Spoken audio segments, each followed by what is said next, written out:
Takes a long time.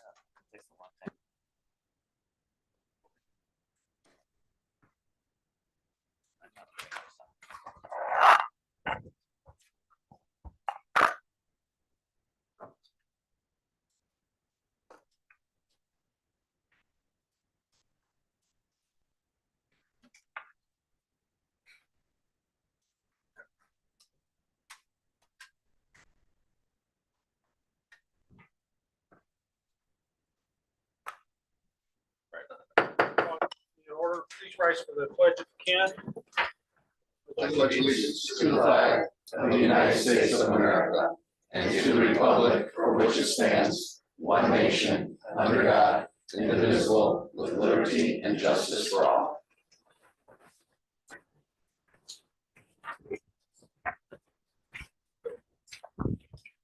Good evening, everyone. This is the regular city council meeting for Monday, April 7th. Your roll call of members, please. Scott Ward. Here. Zach Bryant. Here. David Karras. Here. Bob Clemens. Here. Laura Sarman. Here. Bill Sanders. Here. And Council President Jacob. Here. All present. David. So just for the council, since we have two members available, but on Zoom, the votes tonight will have to all be roll call votes. Okay. First on the agenda is the approval of the minutes of the previous meetings, which was the executive and the regular meeting on March 3rd. I move to approve both. We have a motion to approve. Do we have a second? Did you second? You have a second. Okay. Mr. Mayor, I will not vote. I will abstain because I was not present. Okay. So we have a first and a second. Any further discussion on the motion? Hearing none, call the roll, please. David? Okay, Ward. Yes. Bryant. Yes. Karras. Yes. Clemens. Yes. Sarman. Yes. And Joe, you say you're abstaining? Abstain. Abstention for Joe and Jeffries. Yes. Good, 6-0. Okay, thank you, David.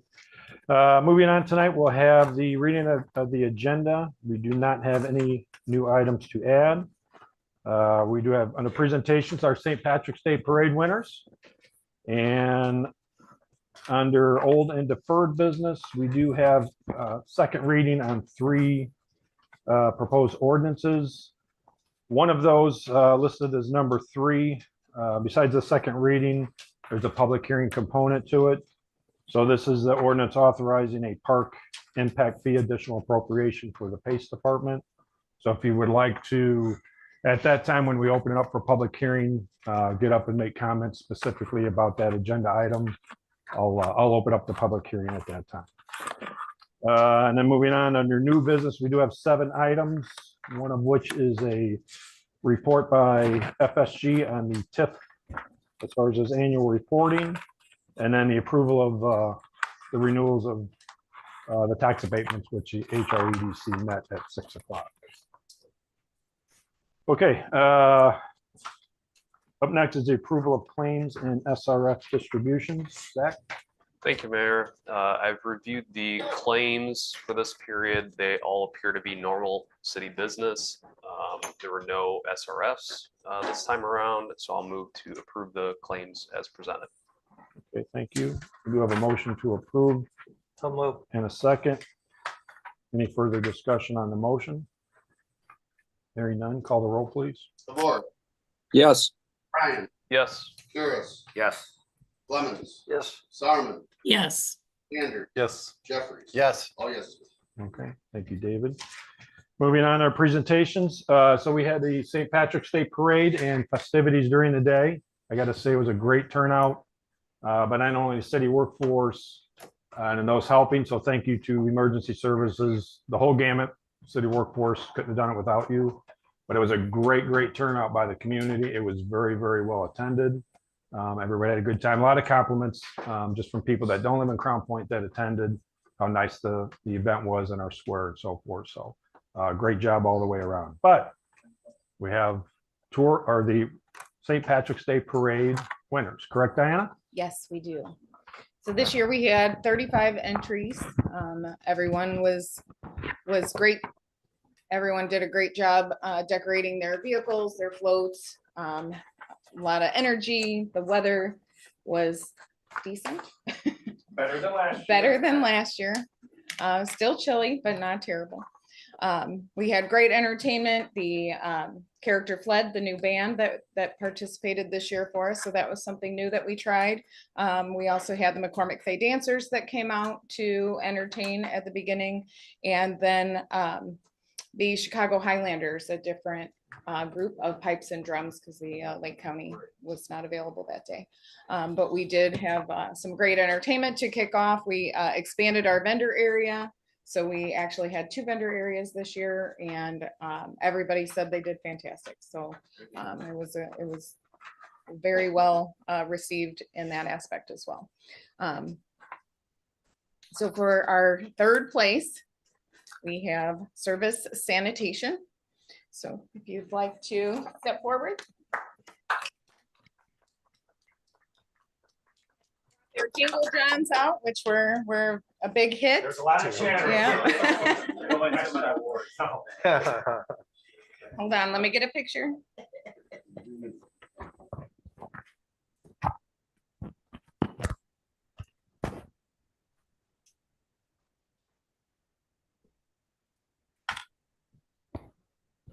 Thank you so much. Great job. All right, and 2nd place is Mi Ranchito, and I don't believe they were able to make it. Okay. And then our 1st place winner is Costco.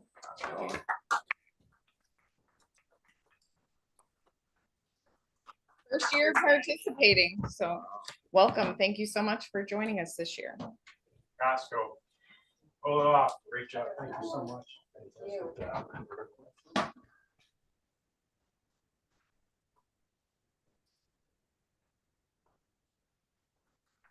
Thank you. Good job.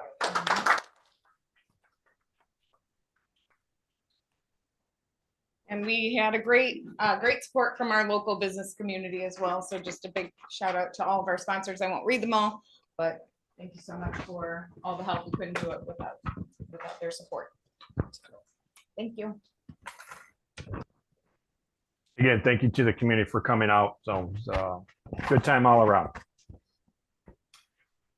Okay, moving on, we petition remonstrance and public statements. So this is the part of the meeting that if you want to come up and let the council know about anything that is on your mind, you come up to the podium, state your name and address for the record, and then share with the council anything you would like to share. Good evening, ma'am. Good evening. I am Kathy Lessner. I live at 612 East Joliet, and I have a question for you. What are you doing about homes that haven't been lived in for 10 plus years? I have a neighbor house that's 606 East Joliet. Nobody has lived in this house for 11 years. It's uninhabitable because the current owner, when he purchased the property, had the utilities all shut off. So you're talking about utilities that have not been on for 9 years. You're talking about, he came in and ripped out both the bathroom and the kitchen completely, gutted them, never replaced the fixtures, not only for the main floor, but for the upstairs 2nd floor apartment. Now, this house is literally starting to fall apart. The garage, you could see where boards are falling off the soffits. The door, the whole garage is leaning. You could see on the basement windows, because the house has a sump pump and it hasn't ran for 9 years, that there's mold on the windows. Screens are starting to tear. Somebody apparently has come and ripped off part of the porch top soft the spindles railing up there in the last couple of weeks. So this house is not, well, they're mowing the lawn, and I know they have to do that. That's basically all they're doing, is taking care of the yard. So I'd like to know what options the city have. I know other neighbors have complained about this in years past, about the house being empty.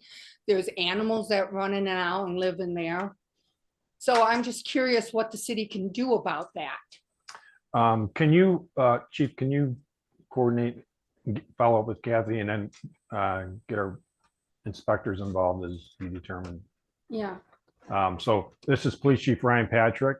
So he'll follow up with you as a start. I think Okay. it probably will involve some of our city inspectors as well, Yeah. but the police department can kind of initiate that for I you. mean, and I work wouldn't with you. want anybody going in there unless they have a mask on or Yeah. whatever, because literally the house has a sump pump. And I know from the previous owner, because my husband and my neighbor would often help her out.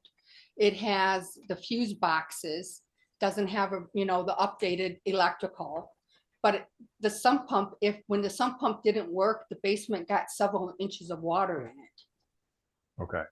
Well, thank you for bringing that up. I think there was some activity there, if I remember, from another neighbor that had alerted the city about that. But yeah, so Chief, if Okay. you can follow. Now,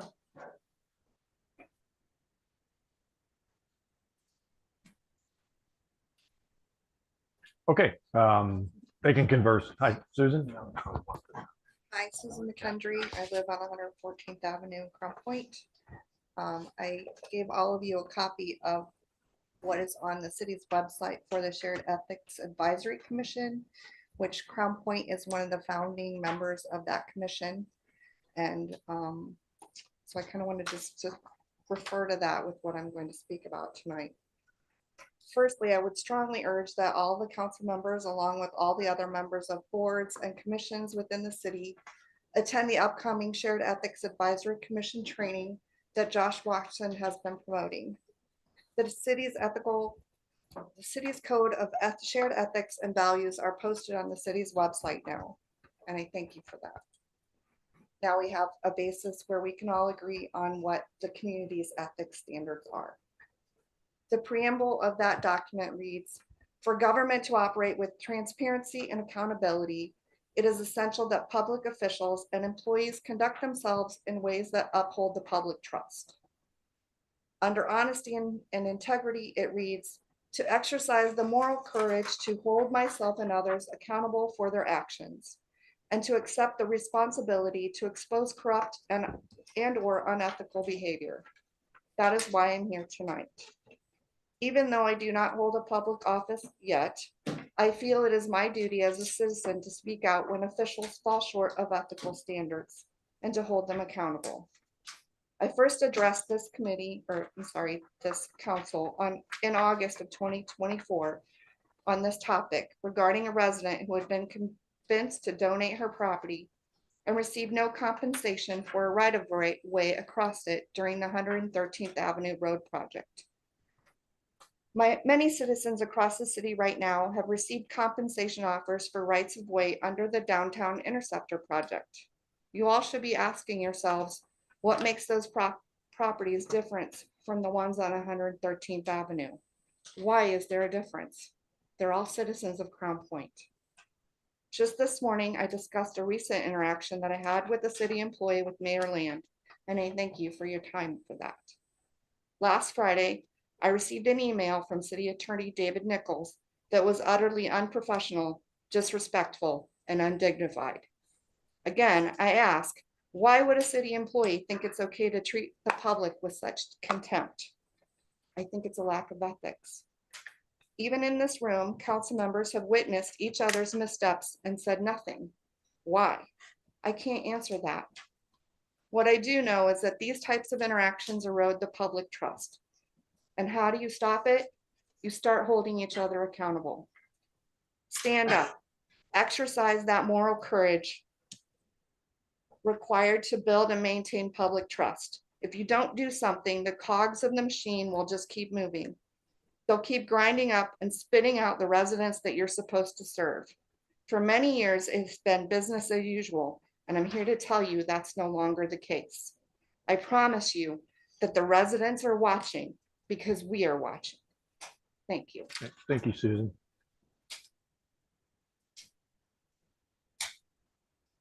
Okay, anyone else? Yes, ma'am.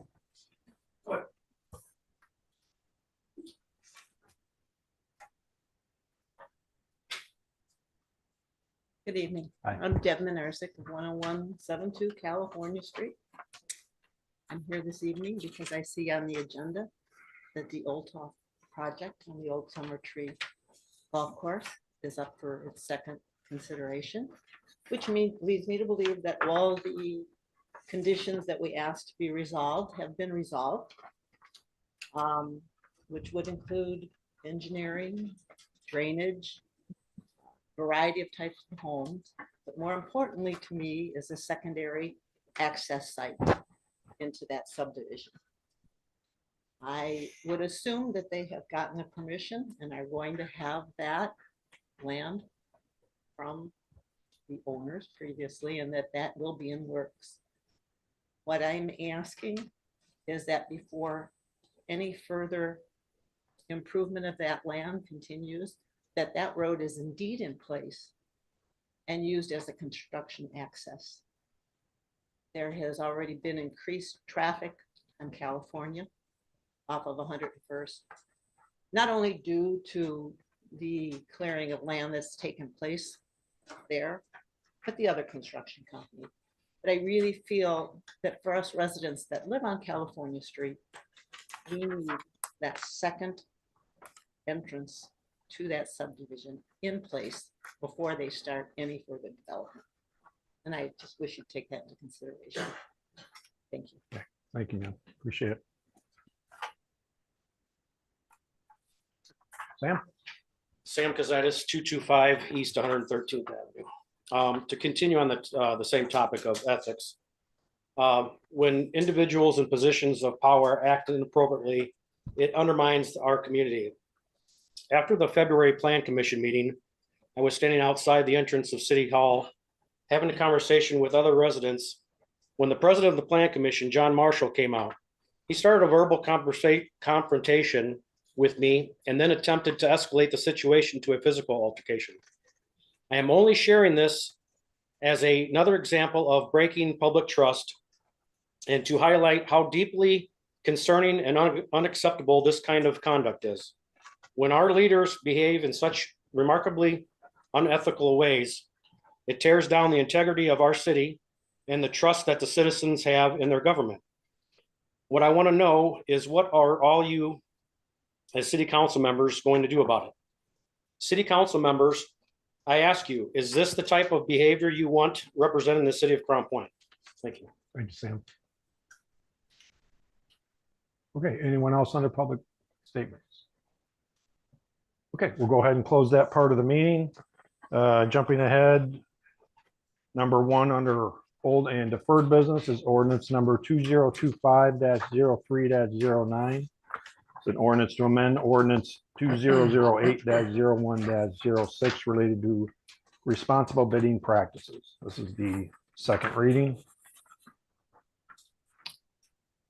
I believe that the discussion in the last meeting, Scott, you had caught, you needed or requested that a specific wording be included in the ordinance. I think, Pat, you made that change to it or addition to it. Yeah, they have it highlighted here and I appreciate it. Okay. Otherwise, the ordinance in its state is the same from the first reading. I move to adopt ordinance 2025-03-09. Second. Okay, we have a motion for adoption and a second. Any further discussion on the motion? I have a question for Joe? the change in language or the amendment. Is that the apprenticeship language It was, from the original it ordinance? should be highlighted. Perjury law. Subject to perjury laws. Right, that I saw that, but That was the only one that I was aware of. I think Joe's asking, what have we changed from our original Oh, the- RVO, not from what we had on first reading? Oh, Yeah. okay. yeah, Yeah. yeah, so- not from Yeah. first read. Yeah, so that That there is a partial language change, yes, that requires a certain graduation rate from apprenticeships. Right. But I would say the main language change in this is that if the city is, to protect the city's investment in projects, right? So if we're giving TIF monies, right, or we're giving tax abatements to these big projects, right, where it's not the local developers anymore that are developing things. We've got international developers coming in asking for really big partnerships with the city. And what we want to make sure is that if the city's going to partner with these developers, right, that are coming in from, internationally, that we're protecting the workforce that is in our community. So before we had no recourse, if we gave TIF money, if we gave tax abatements, anything like that, you could just sort of, you could bring in out of country, out of state, out of wherever workers. Not to say that you still couldn't, but I think it levels the playing field a little bit more. You still can, but you. Yes, yep, you still okay. can. All right, very You good. just have to hit the certain requirements that we say are gonna be the responsible, the responsible business owners, right, that hit those requirements. If you are from out of state or if you're from out of country and somehow you hit those requirements, you'd still meet the spirit of the ordinance. Yeah, so it's open to Everybody, all, but Yes. Right. restrict, yep. right? So I mean, you gotta give, if you've got OSHA violations, you've gotta, you have to disclose that. So there's a lot of the safety stuff that we look at, right? That we want to make sure that the contractors that are getting awarded these projects that have city investment in them, aren't changing their name every 6 months because they're getting OSHA Absolutely. violated No, out of it. understood. Yeah, thank you. That's what I wanted. Any further discussion on the motion? Hearing none, call the roll. Okay, members of Orc, Yes. Brian, Yes. Curious, Yes. Clemens, Yes. Harmon, yes, Andrew, Yes, and Jeff. Yes, Oh, yes. Okay, thank you, council. Number two, ordinance number 2025-03-10, an ordinance adopting a plan unit development district and zone change for the Greenview Plan Unit Development. This is the second reading. Is there anybody here representing the petitioner? Good evening, Hi, Kevin good evening. Pasco, Old Top Homes, 8051 Wicker Avenue, St. John, Indiana. As you stated, here tonight to seek the final PUD approval for our Greenview project.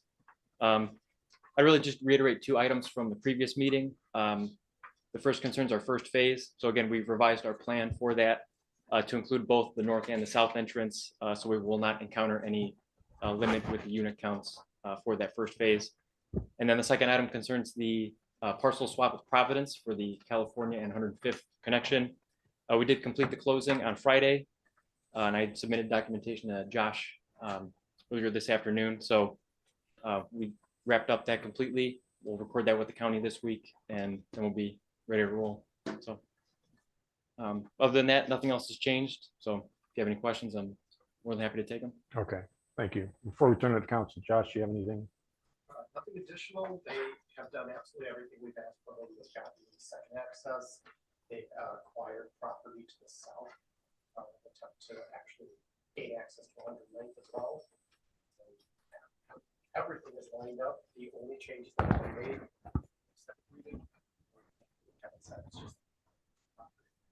Okay, so the residents concerned and about the second entrance and so forth, that's all within the, should the council approve of the PUD? Correct. Okay. Okay, I'll turn it to the council then for any questions of staff or the petitioner or action. I'll move to adopt ordinance 2025-03-10. Motion to adopt and a second. Any further discussion on the motion? yes, sir. Joe? Here we go again. So there was conditions of that the second entrance was installed. Otherwise, they could only develop 40 homes. They can go up to 40 homes, and if they pass that, we need the second entrance. They acquire that property. So they've acquired the property, but it's not installed. It would just be part of it as they fill out. So they're well within their rights. To go beyond the 40. After the second, now that they've got that second entrance, they can go beyond 40, but they're also looking at per ordinance, the second entrance has to be installed Yeah. when you get to that 40. And then there was the condition of a maintenance agreement for the trails. Yeah, we've got everything. That's been presented? Okay. Then I just have a couple of things splitting hairs here. So on the would be whereas the 4th paragraph, favorable recommendation to the town council of the city of Crown Point. It refers to the town council and then it refers to town's zoning ordinances. Shouldn't that be, I just saw that like before we came in, so, City. yeah. Can we make that conditional on the motions or just to That, clear that, up the language? that clear up the- provision order, the correct terminology to be city zoning ordinance, not cities. Okay, good catch.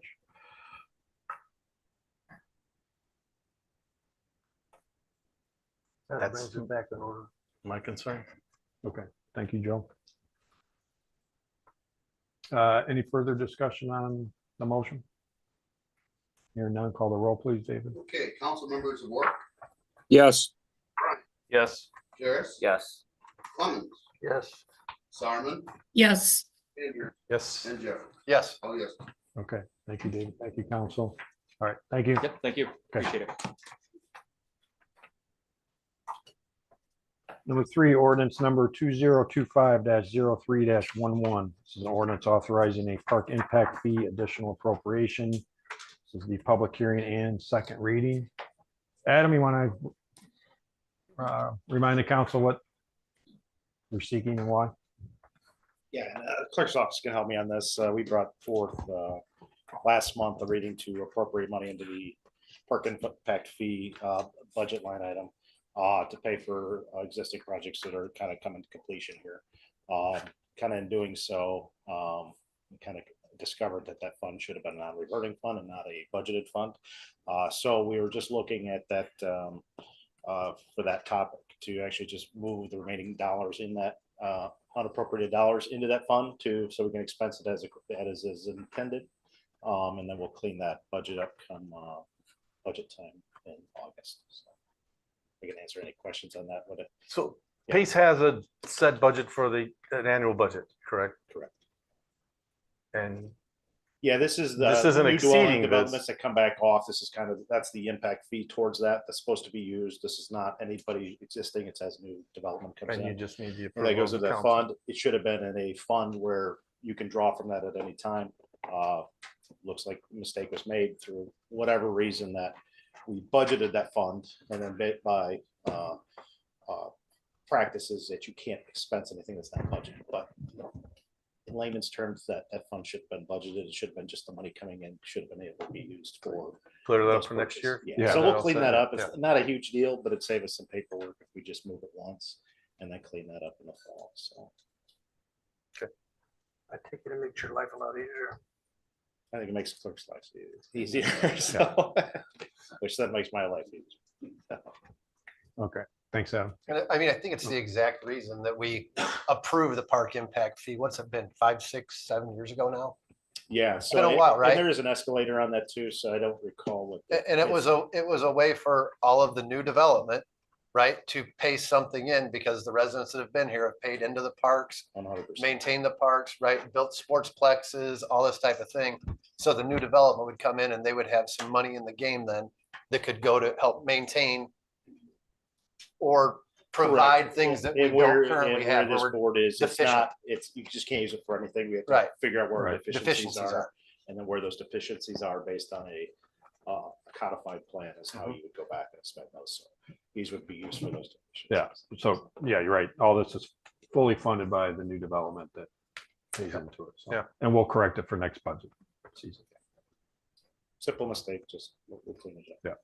Okay, thanks, Adam. So before we turn it to the council, we'll have the public hearing.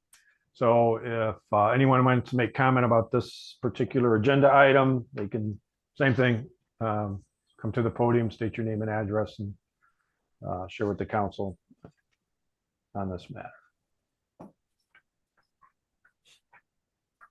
Okay, we'll go ahead and close the public hearing part and bring it back to the council. I'll make a motion for 2025-03-11 for approval, Mayor. Okay, we have a motion for approval I'll second, and a second. Any further discussion on the motion? Hearing none, call the roll, please. Okay, council members of work, Yes. Brian, Yes. Harris. Yes. Clemens, Yes. Sarman, yes, Andrews. Yes. And Jeffrey. Yes. Oh, yes. Okay, thank you, council.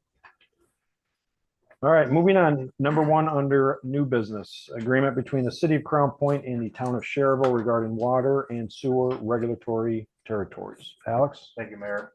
Cities and towns are able to establish regulated territories for water and sewer.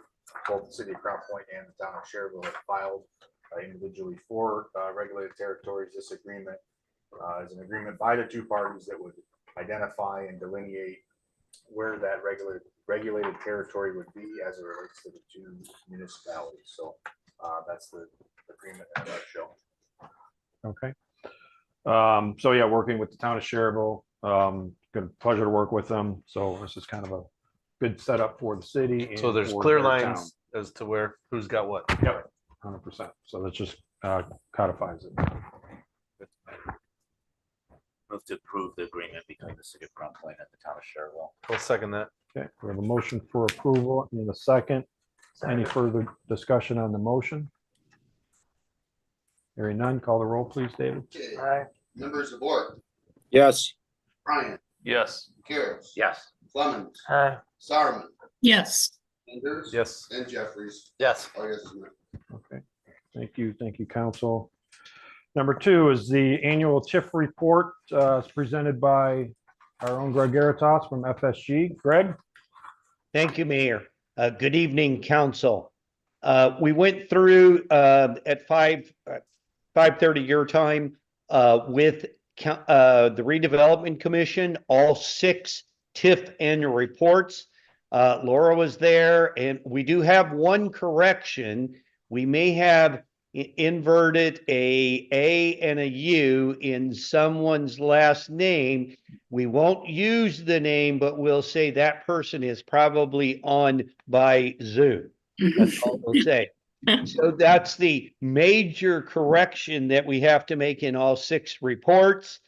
The redevelopment commission agreed with all of the reports and the findings in the report and have passed them or recommended filing them with the DLGF and passing them on to the council. So you do not have to take formal action on the 6 reports. It was my understanding from the mayor, you had the reports in your packet. So if you look at it and you have any questions, you're more than welcome to either email me or send them all through Dave Benson, the clerk treasurer. I would like to say the most important one is the I-65 allocation area. That is the one that has the 2 debts that the city backs. And on page 13 of that report, we show our debt service expenses about $1 million. I'm rounding it, it's 951. And we've got coverage of 1.8 million after we pay that million. So it's 2.9 times coverage. So I'd like to tell you in the I-65 report, we are doing very well. The city is not at risk on its 2 bond issues. And we do have some money in the bank that, you know, we're trying to use $1 million on the water and sewer project. And that's already budgeted. And so we have approximately 3 million, I believe, in the bank in that TIF district. And obviously it has been utilized for a lot of great projects throughout the city and throughout its life since back in 2004. So I can go through, it took about an hour, hour and a half to go through, about at least an hour to go through all 6 reports. But if you have any questions, I can go through a specific report, or if you'd like to go through all reports. Okay, thank you, Greg. Andrew, Laura, you were at the RDC. Yeah, both meeting? Councilwoman Laura and myself were part of this process.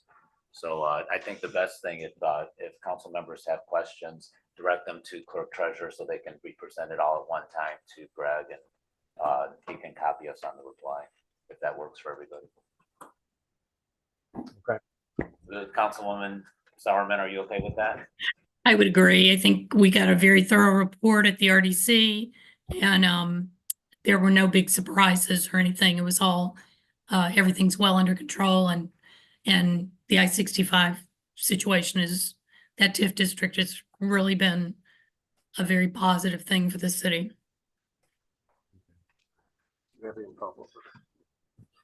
So as Greg said, there's no vote or any formal action by the council, just presentation, and then any questions we'll follow up to make sure you get answers. It has to be uploaded to the DLGF by April 15th. Okay, good note, yes. So,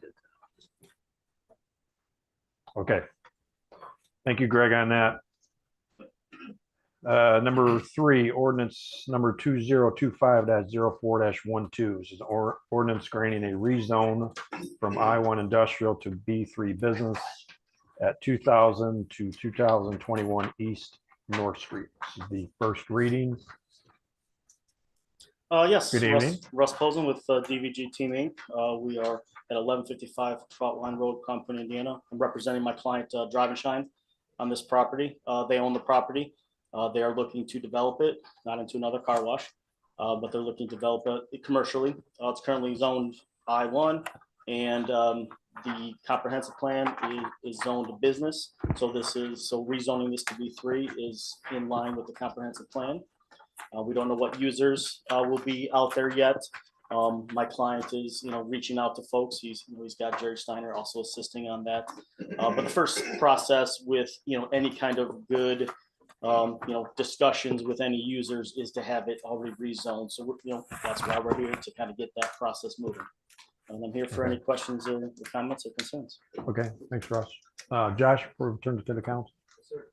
Dev 2000 East North Street LLC is requesting a change of zone for the northwest corner of Broadway and East North Street. Current zoning for the property is Island Industrial, with the proposed change going to B3 Business Zone. The property is surrounded by B3 to the north, south, and east, with I-1 being to the west. The petitioner has been working with the planning department on the change of zone to verify it is exactly what the city would like to see done. They agreed to B3 as opposed to B2 to help cut down on spot zoning to keep the corridor consistent. They've also agreed to continue in North Superior Drive to the south to additional connection from Summit to East North Street, which should alleviate some of the congestion at Summit North Superior. All notices were properly sent out by certified mail. Notices published in newspaper. We have received no letters of remonstration on this. The change of zone was presented at the March 24th, 2025 Planning Commission meeting, where it received a favorable recommendation with a vote of 6-0. Thank you, Josh. Thank you. So I'll bring it to the council for questions of Russ or staff of action. Just makes sense. It's consistent with the rest of the development on Broadway, and it makes sense what they're doing. So, agree. I'll move to read in title only and hold over for second reading ordinance number 2025-04-12. Second that. I'll second. We have a motion and a second, and Joe will second. Any further discussion on the motion? Hearing none, call the roll, please, David. Okay, council members of order. Yes. Brian. Yes. Harris. Yes. Clemens. Yes. Sarman. Yes. Sanders. Yes. And Jeffries. Yes. Oh, yes. Okay, thank you. Thanks, Russ. Thank you, guys. Appreciate it. Number 4, resolution number 2025-04-07R is a resolution regarding the notice of redemption of the Crown Point 2014 water bond. Greg? Thank you, Mayor. Mayor, as you know, we discussed this when we were talking about the water rate increase and wastewater, and we told the council and the customers of Crown Point's water and wastewater utility that we were looking at every opportunity to keep the rates minimal as much as we can. This was a recommendation that we brought up during that rate hearing, and this is regarding the Waterworks revenue bonds of 2014. It is our only open market, meaning it was sold out on the open market to investors. It does have a 3% interest rate. I know someone asked me from the council, why should we pay it off if we're earning more than the 3%? The point is we will save interest. The point is we will use some of our cash on hand to do that. We should not really net that much difference, but paying this off would save about 90,000. But the important point is because it is an open market, it has different bond covenants, and we did not go with those bond covenants. We went with the SRF bond covenants. All of our other water bonds are held by SRF and are at 0%. So we will have a little interest savings. We will not have to have those restrictive covenants. And third of all, it was not used in our rate calculations. Our rates would have to be a little bit higher than they were presented. And so we did not want to achieve that a little higher rate. We were trying to do everything we can, and we're still trying to do everything we can to keep both wastewater and water rates lower. So with your agreement, we'll be able to, with council's backing, we'll be able to pay these off and then keep moving ahead on achieving our goal. So because the city's in the financial shape we're in, which is positive, we're in a good place, we can pay this off early and then saves us about $62,000 in what we pay in interest, right? Right.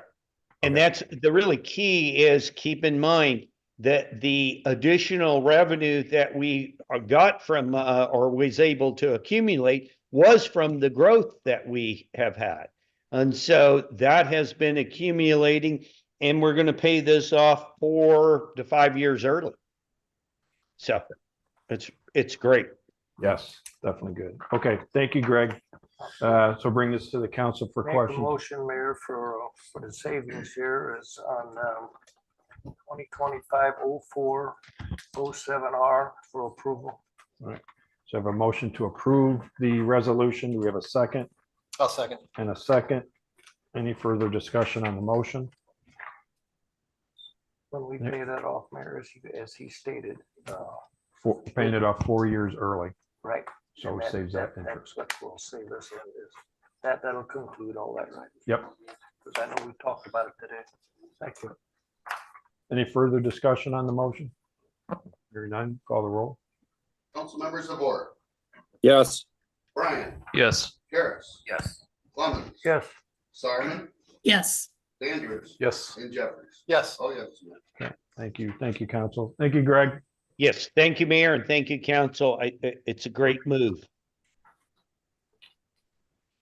Number 5, resolution number 2025-04-08R. This is a resolution authorizing the acceptance of a donation of real estate. This is related to our bike trail. Alex? Thank you, Mayor. The city's been approached by the property owner to donate the real estate. I will note that the property owner is represented by council.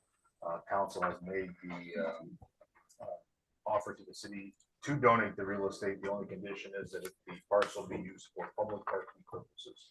So this resolution would allow the city to move forward with acceptance of that donation and give you the authority to sign it with the closing documents necessary to effectuate that donation acceptance. Okay, thank you, Alex. So this is where the new bike trail that's under construction now goes right by there. So this would be a nice addition, a parking lot there for anybody that wants to go there, park their car, Park and jump on the bike trail from that point. That's right, park and ride. No move on that, Mayor. 2025-14. That's in my district. I'll be glad to do that. Thank you. Okay. So we have a motion to approve the resolution. Do we have a second? I'll second that. And a second? Quick question on it. What is the value of that donation? Roughly? I don't think we have that yet. We don't have any appraisals on it. Just curious. And that would be up to the property owner to determine that. It's not. It doesn't impact the city. No, right. He'd have to get his appraisals and then provide that information on his end. You are correct. Good question.